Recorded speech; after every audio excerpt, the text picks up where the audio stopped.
নমস্কার বন্ধুরা, আমার কিচেনে সবাইকে স্বাগত জানিয়ে আমি আবারও চলে এসেছি একটি নতুন রেসিপি শেয়ার করতে।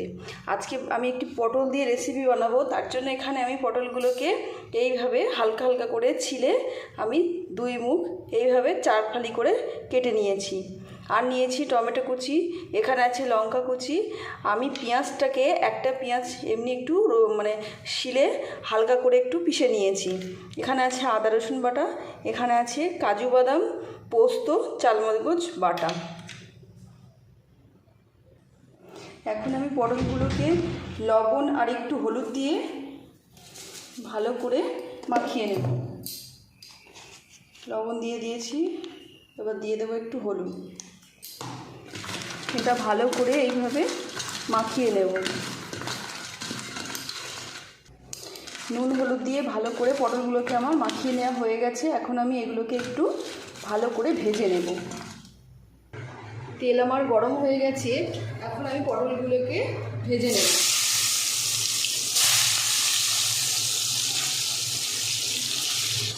এখন আমি পটলগুলোকে একটু উল্টে দেব, দিয়ে এই সাইডটাও ভালো করে এইভাবে ভেজে নেব।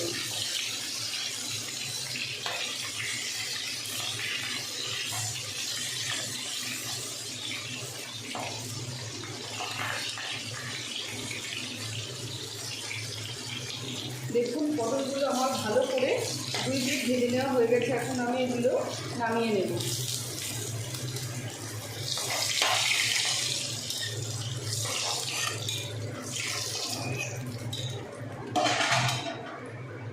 এই তেলের মধ্যেই আমি দিয়ে দেবো পেঁয়াজ বাটা। পেঁয়াজ বাটা একটু ভালো করে ফ্রাই করে নেব।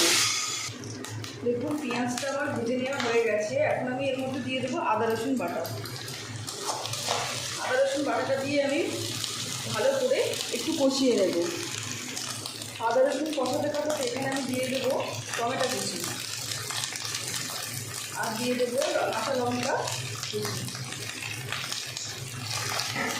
এবার সবগুলো একসঙ্গে আরও কিছুক্ষণ আমি কষিয়ে নেব।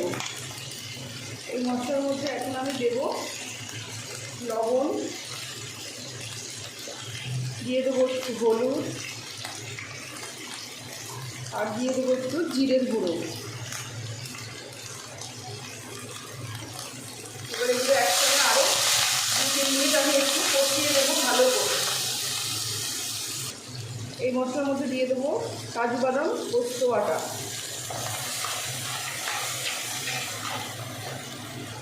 এবার আমি দিয়ে দেবো ভেজে রাখা পটল।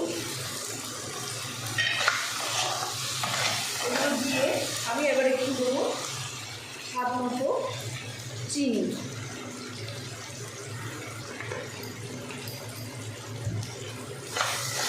এবার আমি এই মশলাগুলোকে আরও 2 মিনিট ভালো করে কষিয়ে নেব। মশলাগুলোর সঙ্গে পটলটা দিয়ে এবার ভালো করে কষিয়ে নেওয়া হয়ে গেছে। আমি এখানে জল দেব না, জলের পরিবর্তে আমি দিয়ে দেবো একটু দুধ। এবার আমি পটলটাকে চাপা দিয়ে কিছুক্ষণ সিদ্ধ হতে দেব। দেখুন পটলের রেসিপিটি আমার একদম তৈরি হয়ে গেছে। এখন আমি এটা কড়া থেকে নামিয়ে নেব। দেখুন পটলের রেসিপিটি একদম আমার তৈরি হয়ে গেছে। এখন পটল খেতে অনেকেই আছে পছন্দ করে না, কিন্তু এইভাবে পটলটা রান্না করলে বিশ্বাস করুন দারুণ খেতে লাগে।